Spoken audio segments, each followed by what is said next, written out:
Oke, selamat malam saudara-saudara yang kekasih dalam Tuhan, rekan-rekan orang-orang tua yang sudah hadir dan juga teman-teman yang lain yang mungkin masih single. Ini apa semua orang tua atau gimana? Boleh saya tahu, ada yang masih single mungkin? Jeanette? Are all the participants here are all parents or? So far, moms and dads. Okay, yes, so they have kids, yeah. Yes. Okay, let me check. Mungkin saya share screen dulu.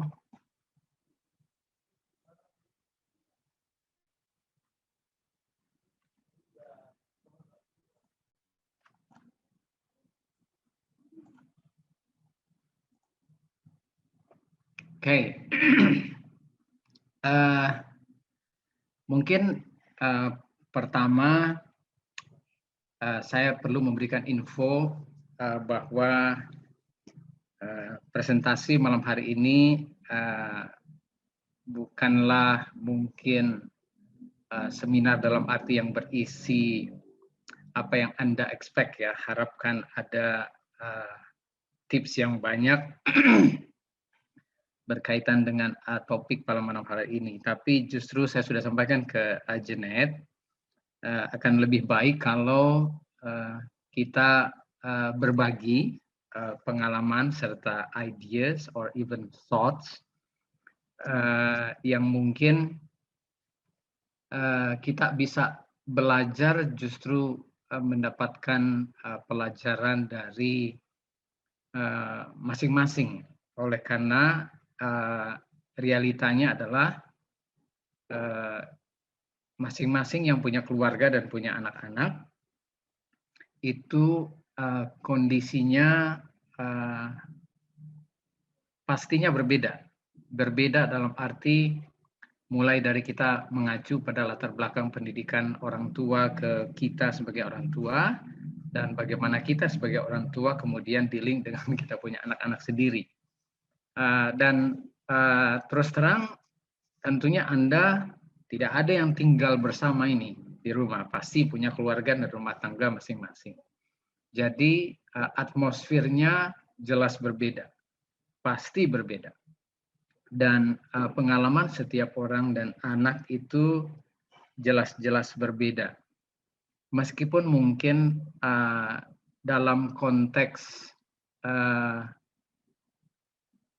issues kita bisa generalisasi dalam arti ada kenakalan yang sama, namun Anda tidak akan pernah menemukan gesture yang sama, triggers yang exactly sama, dan juga treatment yang exactly sama. Bahkan saat Anda membaca buku-buku parenting yang menunjukkan tentang hasil survei terhadap sejumlah parents dan juga interview dengan anak-anak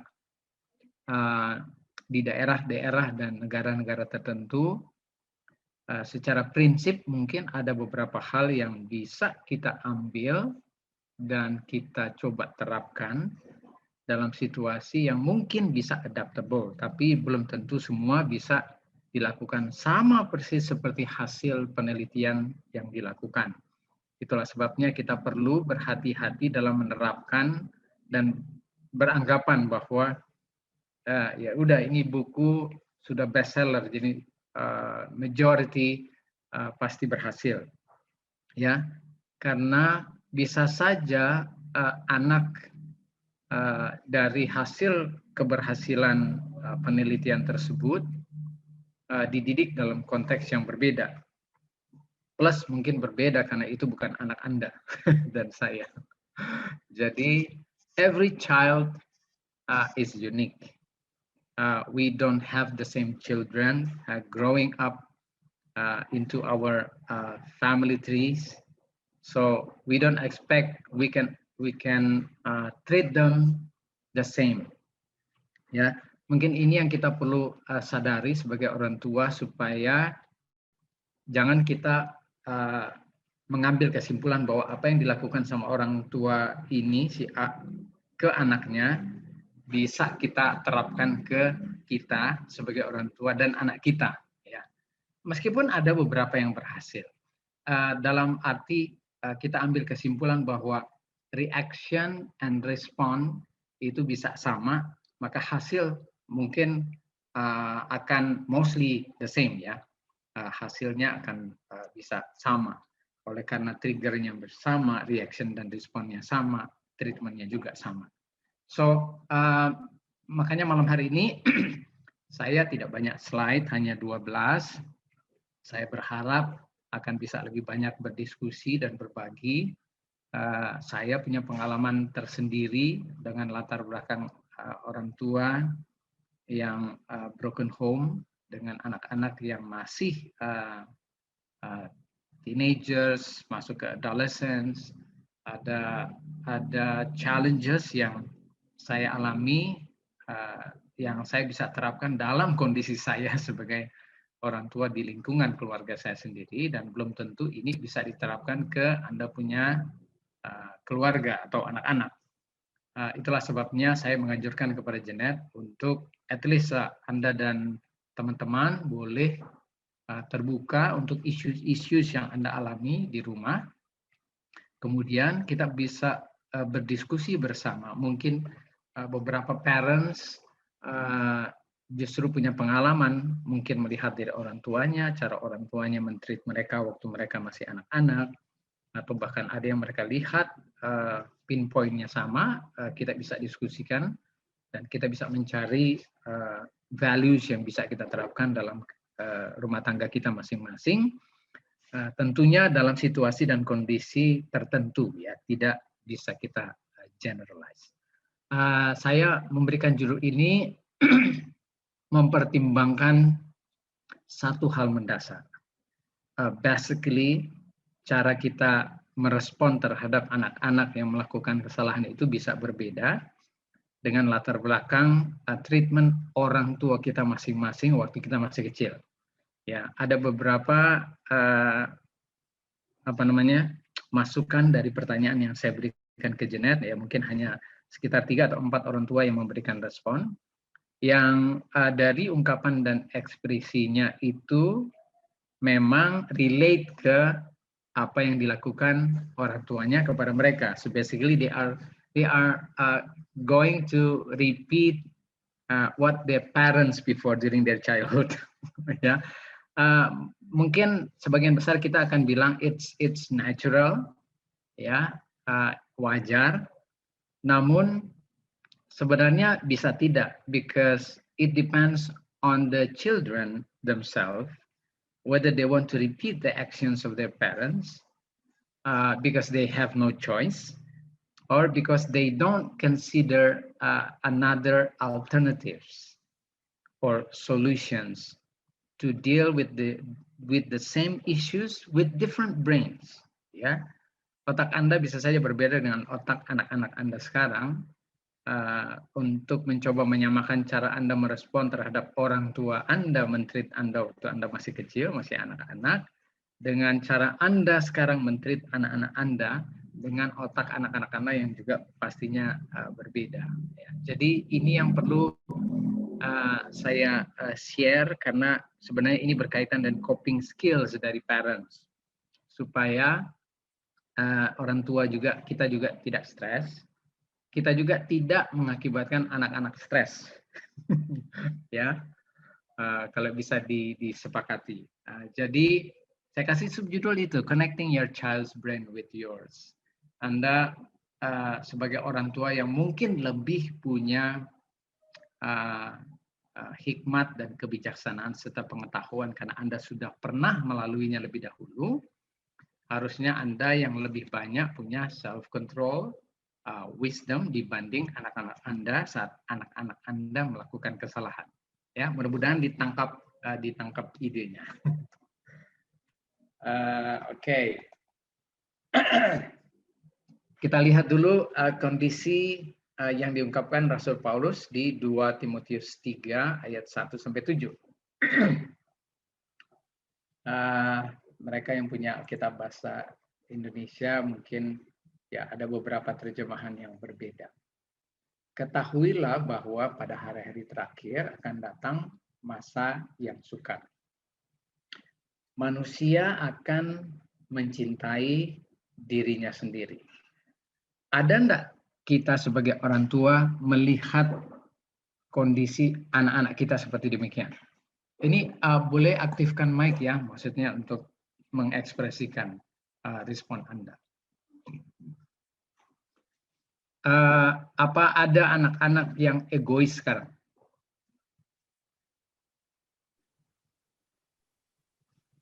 Banyak. Banyak. Ya, ada banyak. Oh, oke, banyak. Oke, Mostly kita mostly ya. Oke, bagaimana dengan hamba uang? Ada anak yang hari-hari, mama minta uang jajan, ma minta duit dong buat beli ini, buat beli itu. Mau jalan ke sini, mau jalan ke situ.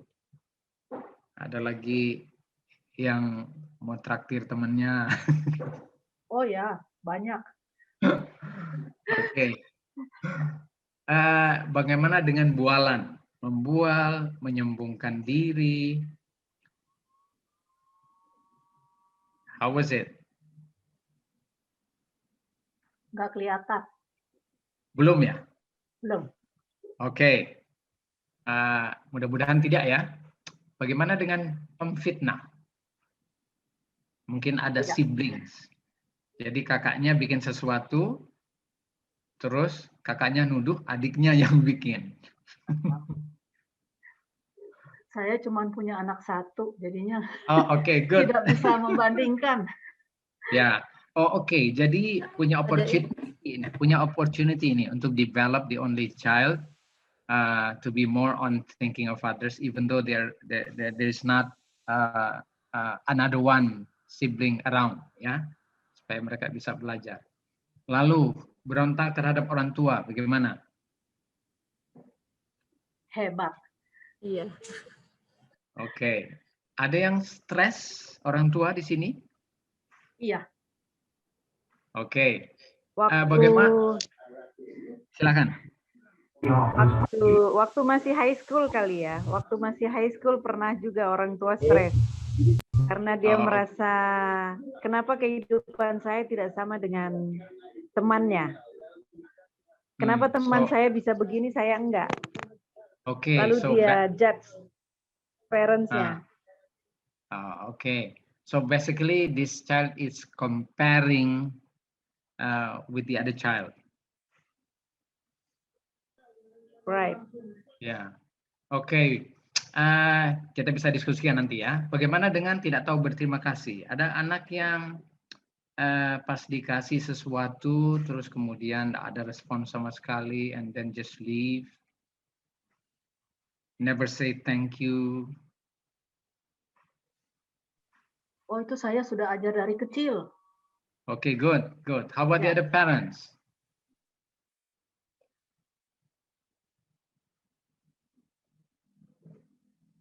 Oke, tidak ada respon. Oke.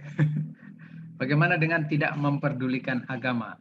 Let's say that this religion can be replaced with spiritual things, like tidak peduli dengan perkumpulan doa, ibadah keluarga, atau mungkin tidak peduli untuk membaca kitab suci atau belajar hal-hal spiritual, membaca buku-buku devotional, atau any that we can label spiritual or religious activities. Ada? Ada pastinya. Oke, good. Tidak tahu mengasihi, ini mungkin bisa general, bisa tidak mengasihi orang tua, tidak mengasihi saudara, siblingsnya, tidak mengasihi teman-temannya, dan lain sebagainya. Saya lanjut aja ya. tidak mau berdamai kalau berkelahi dengan kakaknya, dengan adiknya, terus udahlah sampai besok juga masih dia wajahnya murung-murung, nggak suka dekat lagi, bahkan nggak mau tegur, apalagi dengan temannya di sekolah, suka menjelekkan orang, pulang ke rumah dari sekolah, bicarakan si A, bicarakan si B, belum lagi kalau sudah bicarakan orang tuanya, temannya, dan lain sebagainya. Tidak dapat mengekang diri, self control tidak baik, garang ya, mudah marah, mudah emosi, tidak suka yang baik. Selalu apa yang istilahnya apa yang tidak dikategorikan baik, dia tidak suka, dia suka lakukan yang tidak baik lah istilahnya. Suka berkhianat, menjerumuskan teman, bahkan menjerumuskan orang tua. Ada anak-anak yang berkhianat sama orang tua. Orang tuanya pesan begini, malah dibilangnya begini. Akhirnya ketahuan orang tuanya. Tidak berpikir panjang.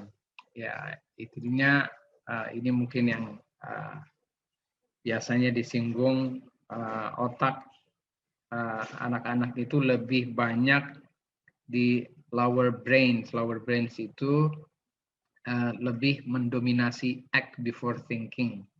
Sementara higher brains itu lebih banyak ke think before act. Ya. Kemudian berlagak tahu, ya. Padahal mungkin nggak tahu apa-apa, tapi tidak mau belajar mencari tahu. Lebih menuruti hawa nafsu daripada menuruti Allah. Yang ayat terakhir mungkin ever learning ya, walaupun selalu ingin diajar tapi tidak pernah dapat mengenal kebenaran. Ini bikin orang tua susah. Kadang-kadang kita udah panggil, ajari sesuatu, remind mereka untuk hal-hal yang baik, tapi tidak mau menerapkannya. Jadi tidak mau mengakui kebenaran yang kita sampaikan, nasihat yang kita paparkan. Artinya kembali akan terulang kesalahan yang mungkin sama, meskipun nasihatnya sudah berulang-ulang dikasih tahu. Nah, karena judulnya ini berkaitan dengan kesalahan yang dilakukan anak, tapi pertanyaannya sebenarnya fokusnya bukan ke anak-anak, tapi ke kita sebagai orang tua. Because we need to know what to do when our children make mistake. Nah, fokusnya sekarang bukan anak-anak nih, cara kita merespon terhadap mereka. Buya Hamka pernah mengucapkan statement, jangan takut jatuh, karena yang tidak pernah memanjatlah yang tidak pernah jatuh. Yang takut gagal, karena yang tidak pernah gagal hanyalah orang yang tidak pernah melangkah. Jangan takut salah, karena dengan kesalahan yang pertama kita dapat menambah pengetahuan untuk mencari jalan yang benar pada langkah yang kedua. Ada sebuah klip video yang mungkin ini mengekspresikan tentang ungkapan seorang anak. Saya tidak tahu kalau Anda pernah mendengar lagu ini, namun ada kekhawatiran tersendiri saya membaca lirik dari lagu tersebut. Ya mungkin meskipun lagunya agak sedikit ya, artinya cobalah pahami dulu ya lagu tersebut. Oke. Terjemahannya saya catat di sini liriknya ya. Keluarga saya selalu mengatakan bahwa saya adalah anak yang nakal, membuangku ke tumpukan yang buruk. Seumur hidupku selalu aku tersenyum palsu, duduk sendiri, merasa diasingkan, merasa seperti saya selalu melakukan hal yang salah. Lalu memberitahu semua teman mereka bahwa saya adalah anak nakal. Sekarang aku sendirian. Aku kehilangan magicku, sihirku, berurusan dengan omong kosong. Sekarang saya sudah mengatasinya dan Anda mengambil bahagian dari diri saya, meninggalkan saya dengan kenangan.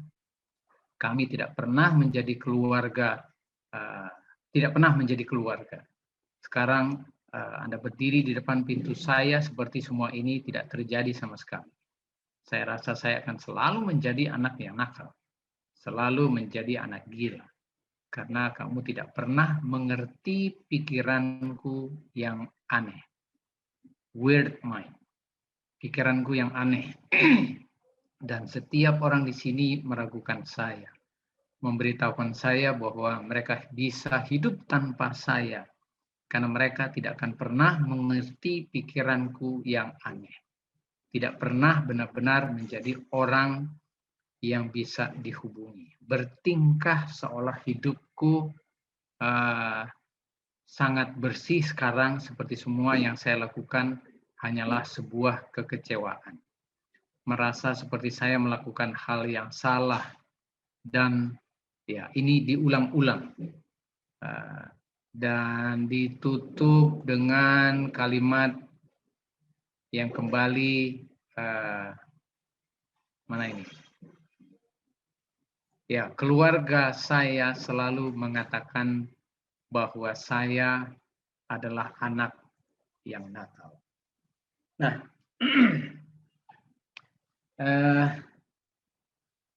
teman-teman orang tua, saat anak kita melakukan kesalahan, kita mungkin sebagai orang tuanya punya persepsi yang berbeda-beda. Kita tidak tahu apa yang mereka alami setelah mereka melakukan kesalahan atau saat mereka melakukan kesalahan. Lyrics ini merupakan ekspresi dari mungkin kebanyakan anak-anak yang berbeda saat mereka melakukan kesalahan dengan tipe orang tua yang mungkin diekspresikan seperti lyrics tadi. Ya.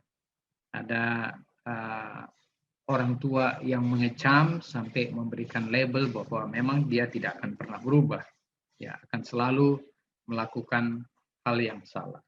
Dan kalau saudara searching di internet, ada banyak anak-anak yang stres dan depresi oleh karena perilaku orang tua akibat mereka melakukan kesalahan. Memang sangat disayangkan sekali bahwa kejadian-kejadian anak-anak yang nakal sekarang ini, yang mungkin intensitas melakukan kesalahannya itu jadi bertambah parah dan bertambah besar justru oleh karena cara orang tua merespon. Kebanyakan orang tua mungkin belum menyadari hal ini karena fokus mereka adalah kepada behavior daripada anak-anak tersebut. Sehingga mereka tidak memikirkan bahwa bisa saja behavior ini adalah triggers dari cara kita merespon saat mereka melakukan kesalahan. Itulah sebabnya kita perlu diskusikan bersama kira-kira apa yang kita harus lakukan saat mereka melakukan kesalahan. Daniel Siegel menuliskan ini, pertanyaan ini dalam bukunya The Whole Brain Child. Kalau Anda ada yang punya bukunya, mungkin ada yang sudah diterjemahkan ke bahasa Indonesia. Saya belum tahu kalau sudah ada yang diterjemahkan ya. Saya beli buku ini yang lalu sebelum saya berangkat ke Filipina. Lalu saya berikan ke seseorang karena saya sudah beli elektroniknya. Buku ini bagus untuk teman-teman yang mungkin ingin mengetahui cara mendevelop brain anak dengan metode yang berbeda. Saya anjurkan mungkin akan lebih bagus kalau saudara-saudara bisa membeli buku itu, siapa tahu ada di Gramedia ya. Kalau tidak, ya mungkin bisa secara online. Seandainya saya bisa copy itu secara digital, mungkin saya bisa share ke teman-teman PDF-nya meskipun dalam bahasa asli. Cuman biasanya karena saya punya aplikasi di Kindle app, akan ketahuan sekali kalau itu copyright. Jadi memang saya tidak akan melakukan hal tersebut kalau itu dalam kategori copyright.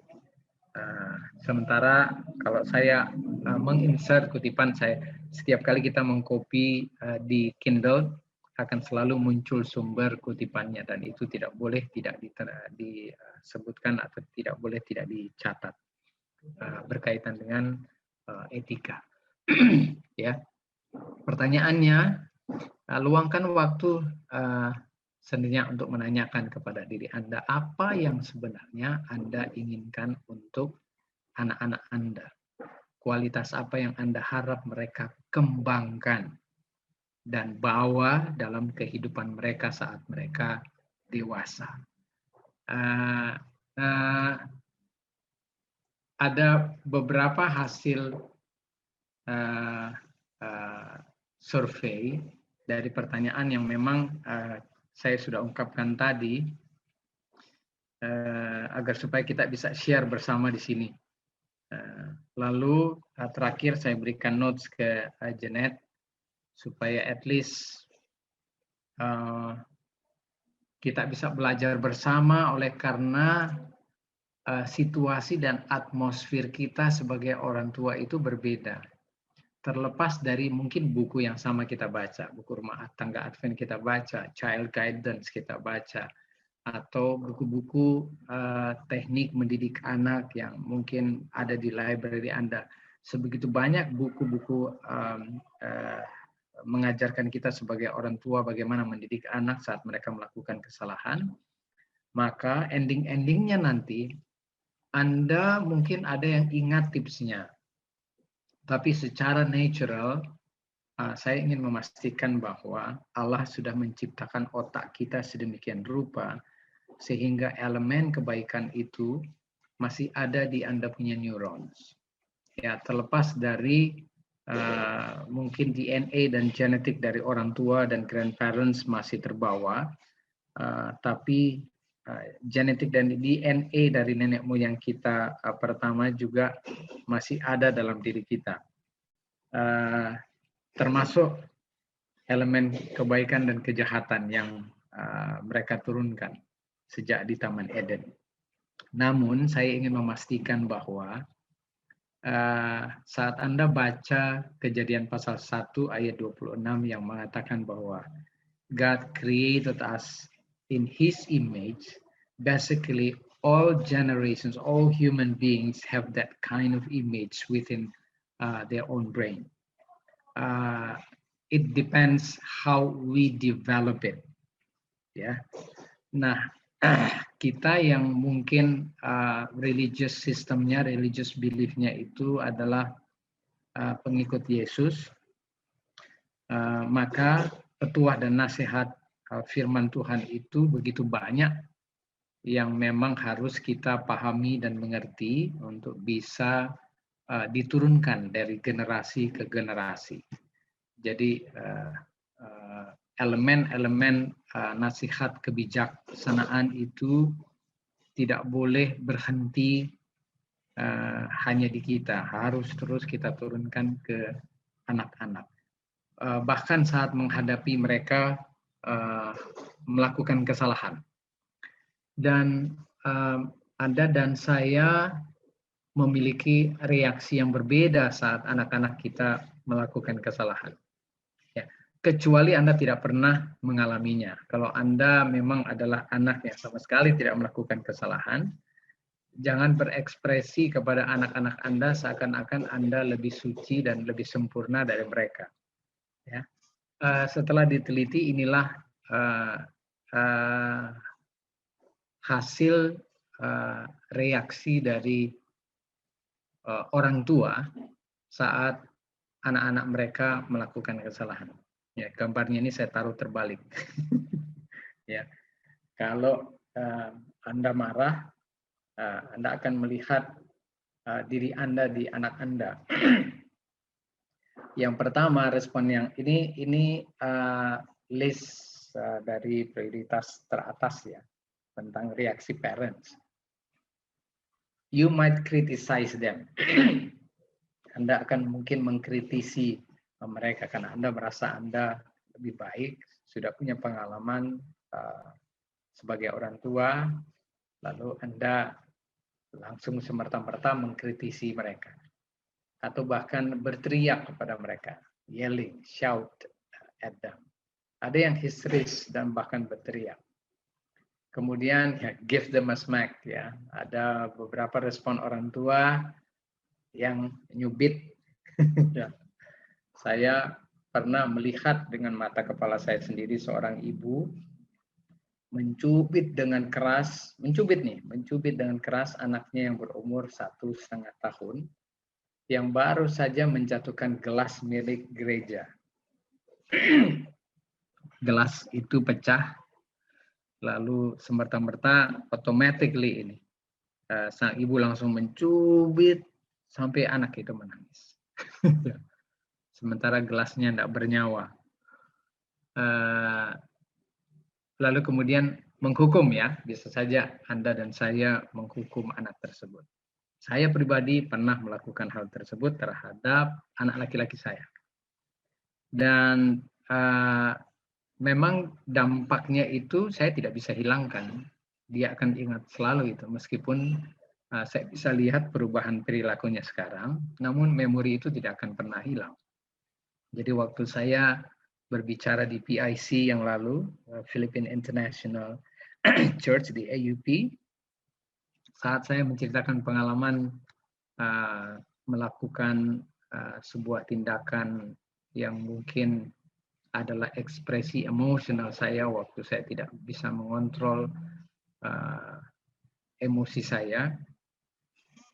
Memang yang lalu kesalahan anak pertama saya itu adalah dia bikin nangis adiknya yang perempuan. Ya, saya mungkin relate ke masa lalu saya sebagai anak.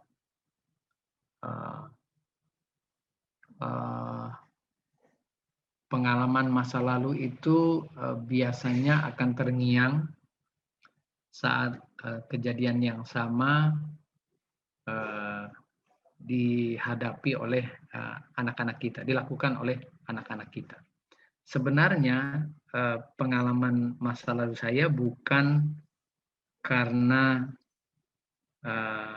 kakak saya melakukan itu ke saudara yang lain, tapi justru melakukannya itu ke diri saya. Saya paling kecil, namun biasanya kan anak bungsu itu disayang, diperhatikan. Pengalaman saya agak berbeda. Jadi yang saya terenyuh sebenarnya, saya tidak menginginkan anak saya untuk menyakiti siblingnya. Tujuannya bagus, namun cara saya merespon itu saat itu ya mungkin salah karena saya mengambil ikat pinggang saya, dan itu adalah refleksi dari kakak saya melakukannya ke saya. Jadi saya lakukan itu mungkin dalam waktu hampir 1 menit, ya, sampai dia harus mencoba melindungi kakinya untuk terhindar dari pukulan bel tersebut. Selain ingatan kakak saya juga ingat mama saya melakukannya terhadap saya saat saya sedang bermain dengan tetangga, anak tetangga naik pohon jambu, lalu anak tetangga itu jatuh. Mama saya pikir saya yang menjatuhkan anak itu. Lalu saya dipukul dengan sapu lidi yang tebal. Dan memang pukulnya, mama saya tidak suka kalau ada anak orang lain disakiti. Cuman ya salahnya itu. Mama tidak tanya jatuhnya kenapa. Jadi saya tidak bisa mengekspresikan dan mencoba menjelaskan. Ya saya hanya bisa menahan nangis saya sambil menahan sakit saya. Karena memang sampai biru saya punya kaki. Jadi cuma 2 peristiwa itu yang saya ingat saat pertama kali anak laki-laki saya melakukan itu ke adiknya, meskipun waktu itu cuma main-main, cuman anak perempuan saya menangisnya mungkin membuat saya terenyuh begitu. Saya tidak bisa dengar orang menangis, tidak bisa lihat orang sedih, ya. Tapi saya lakukan itu ke anak saya. Dan setelah itu saya minta maaf. Saya berdoa dan saya berjanji untuk tidak melakukannya lagi. Up until today, I never do it again. Jadi waktu dia bikin masalah di kampus, di UP, saya lebih prefer untuk diskusi, kemudian mencari tahu kenapa sampai dia begitu, lalu mencoba mencari solusi untuk membantunya. Di kasus pertama, saya harus datang ke UP untuk menyelesaikan tugas, saya temani menyelesaikan tugas karena peer pressure-nya lebih besar pengaruhnya. Jadi saya tersebut untuk bisa mendampingi dia. Terlepas dari mungkin awal-awal feeling agak kesal ya, karena jadi ketinggalan dia. Kita sebagai orang tua mungkin punya tendensi malu, namun malu itu bisa diekspresikan berbeda. Orang tua kadang-kadang terlalu emosional hanya untuk menjaga gengsi sebagai orang tua. Jadi penempatannya juga sudah salah menurut saya. Meskipun itu adalah ego diri sebenarnya, bukan untuk membantu anak tersebut. So, remind them, ada orang tua yang mengingatkan anak-anaknya supaya tidak mengulangi kesalahan yang sama. Ada yang bahkan menghot, jadi langsung itu 5-10 menit, 15 menit, petuah-petuah keluar.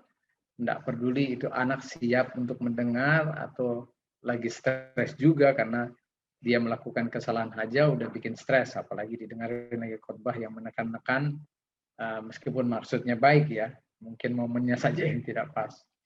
Kemudian tell them what they should have done.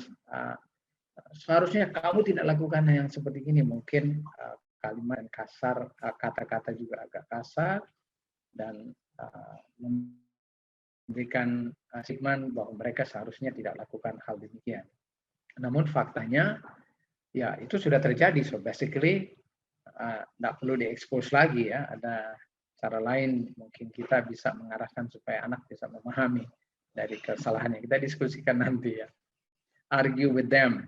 Ya, ada beberapa juga orang tua yang akhirnya jadi alot itu percakapan.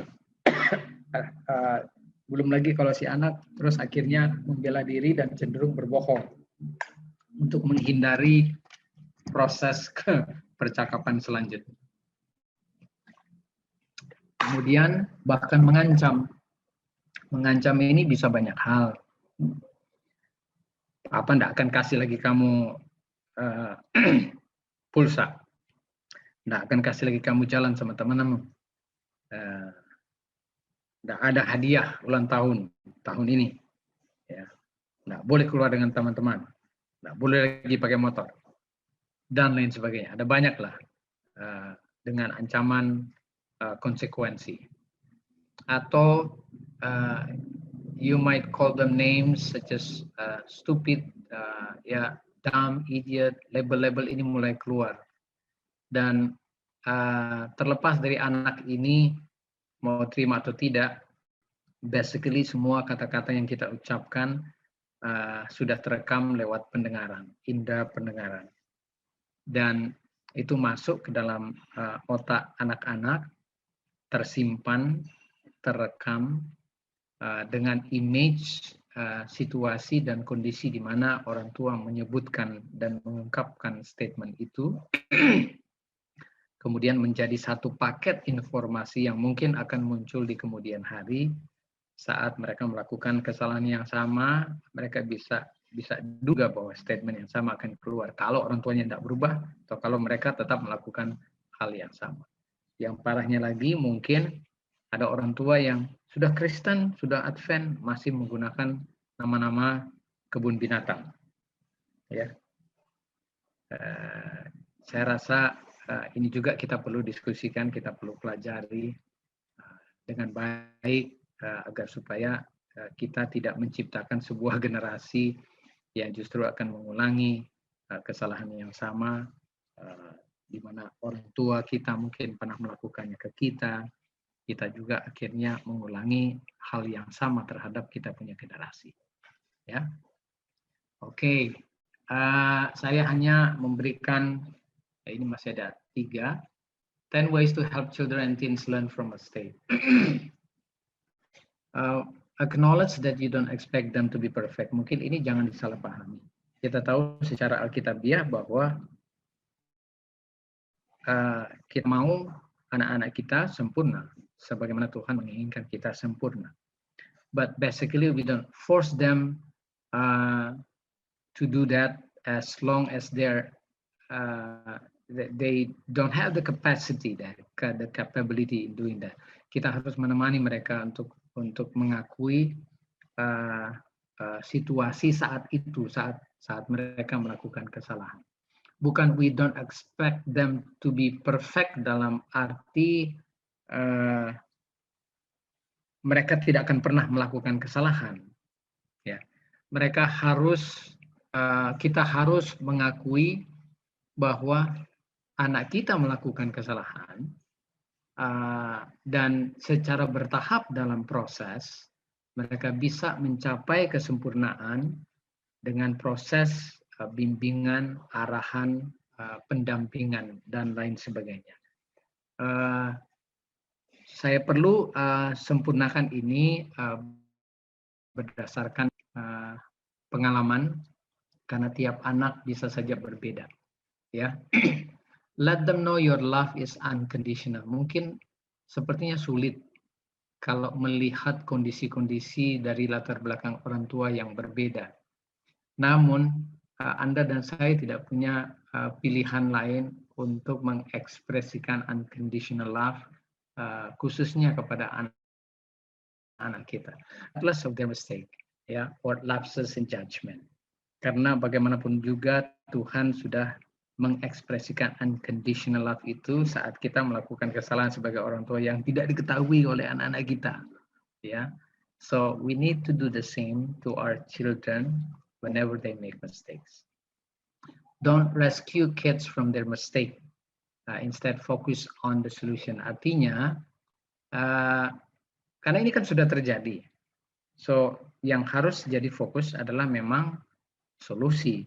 Solusi dalam arti supaya menghindari kesalahan yang sama terulang, bekerja samalah dengan anak untuk mendeteksi, menganalisa, dan mengobservasi kenapa sampai mereka melakukan kesalahan. Ada periode di mana Anda menemani anak-anak untuk mencari, oh karena ini nih makanya saya jadi melakukan kesalahan.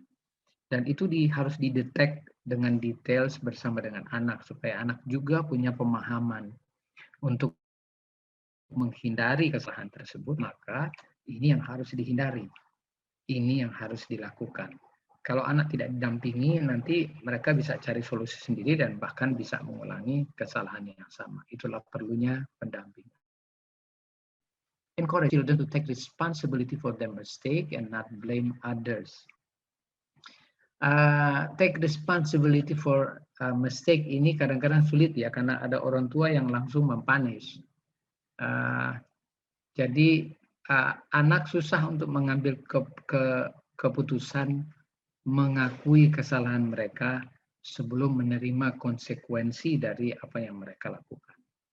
Nah, untuk mengencourage children take responsibility, perlu kasih, saudara-saudara, perlu cinta supaya anak tidak merasa ditinggalkan sendiri.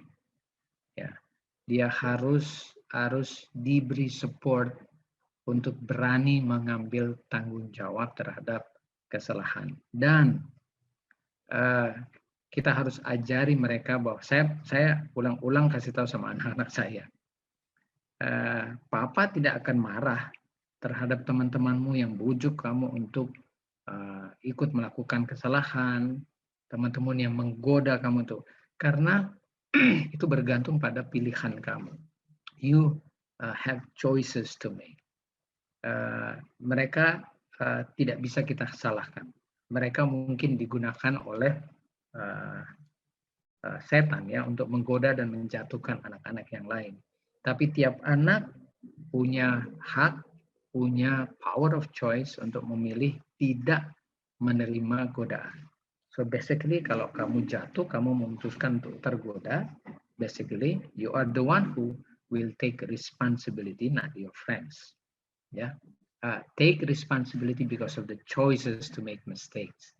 Nah, dengan begitu mereka akan selalu berpikir bahwa apapun yang terjadi berkaitan dengan kesalahan, semua adalah bergantung pada pilihan mereka dalam pengambilan keputusan. Avoid pointing out your child past mistake. Ini mungkin rata-rata kesalahan orang tua juga.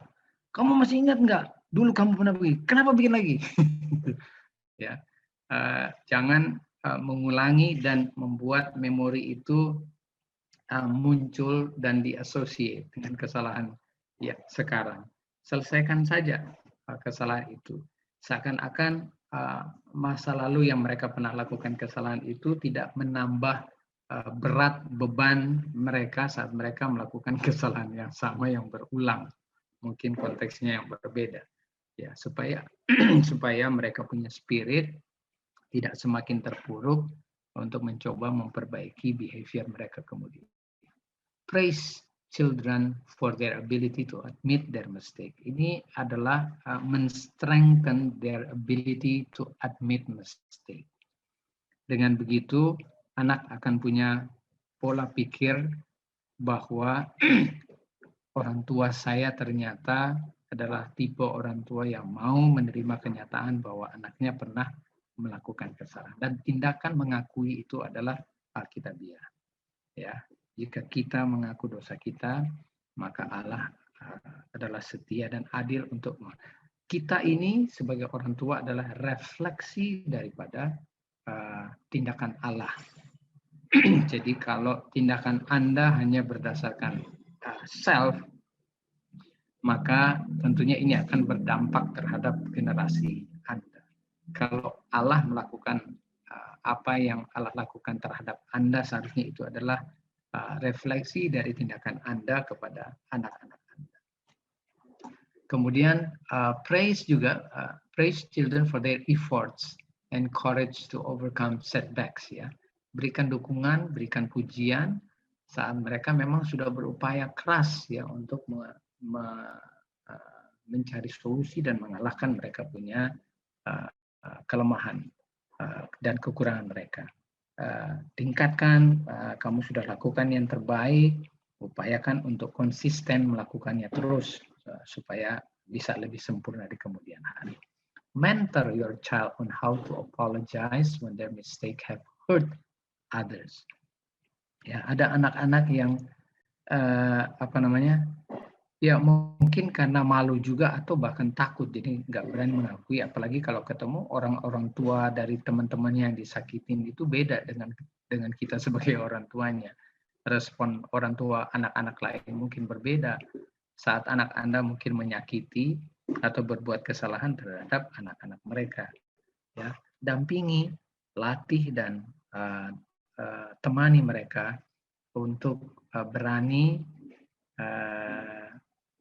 menyampaikan permohonan maaf ya saat mereka melakukan kesalahan terhadap anak lain dan menyakiti. Dan mungkin Anda perlu mengadakan pendekatan terlebih dahulu kepada orang tua supaya saat peristiwa itu dijalankan, orang tua si anaknya yang disakiti juga akan memberikan dukungan moral bagi anak Anda.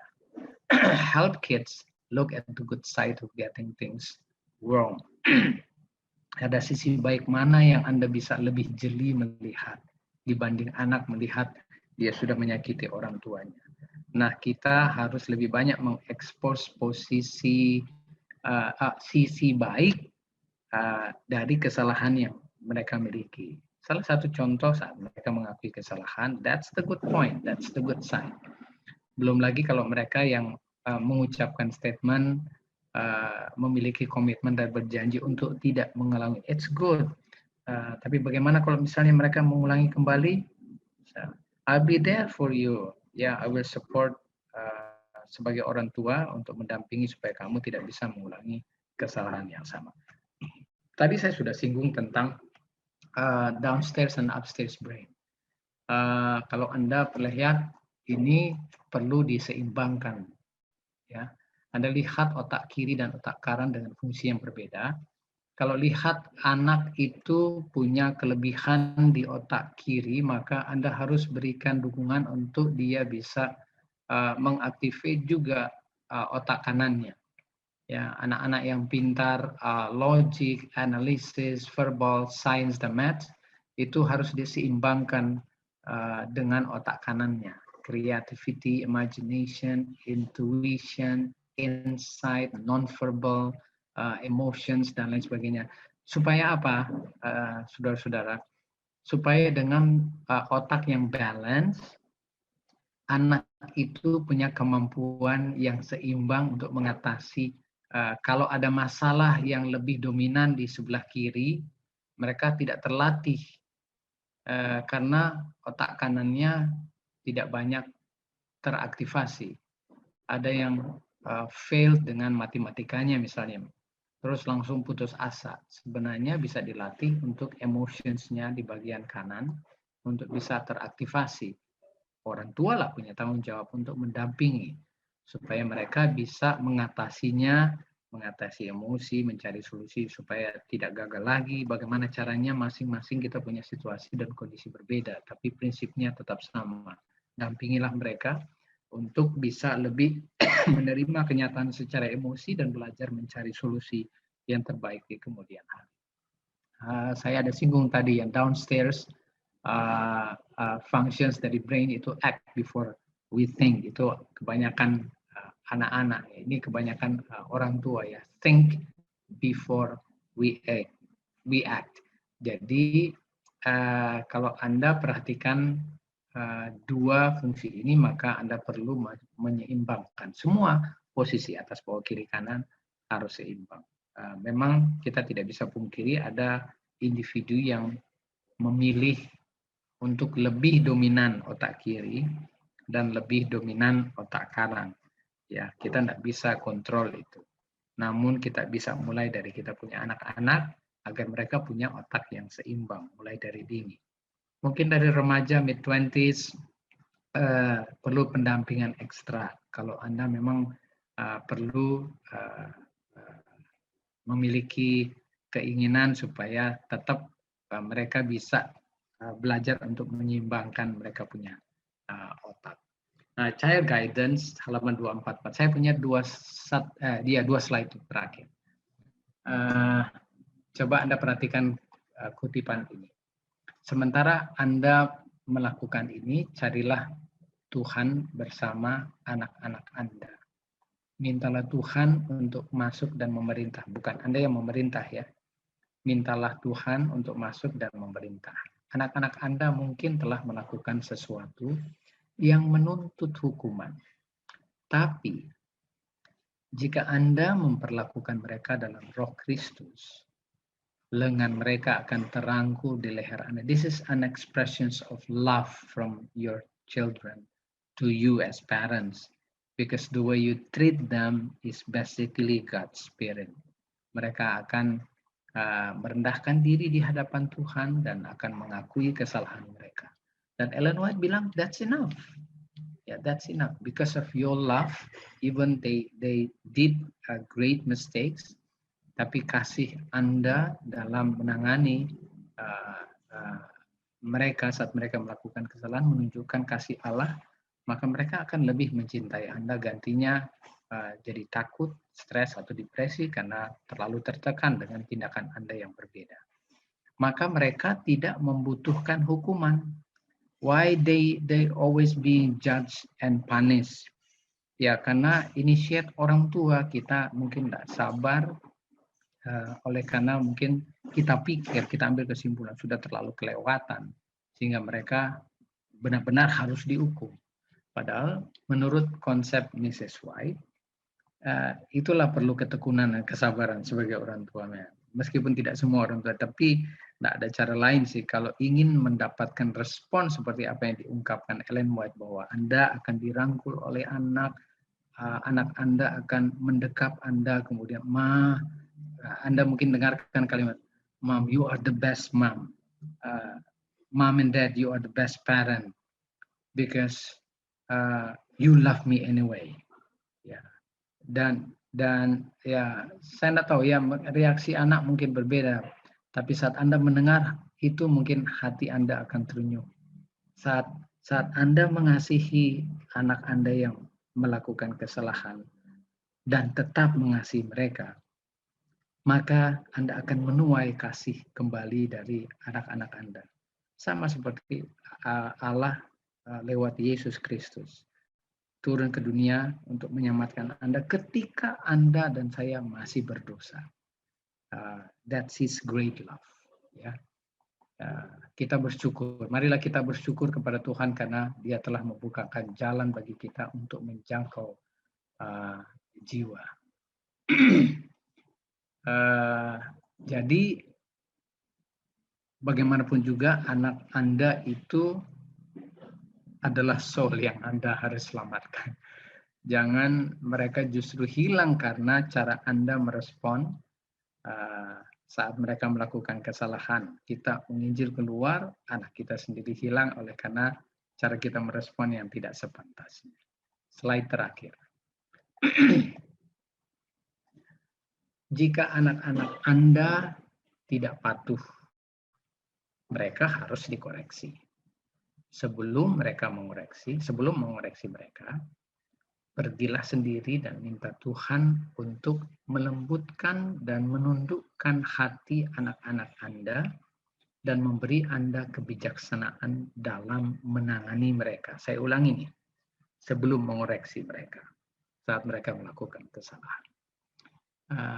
Pergilah sendiri, berdoa kepada Tuhan nih maksudnya. Minta Tuhan untuk melembutkan dan menundukkan hati anak-anak Anda.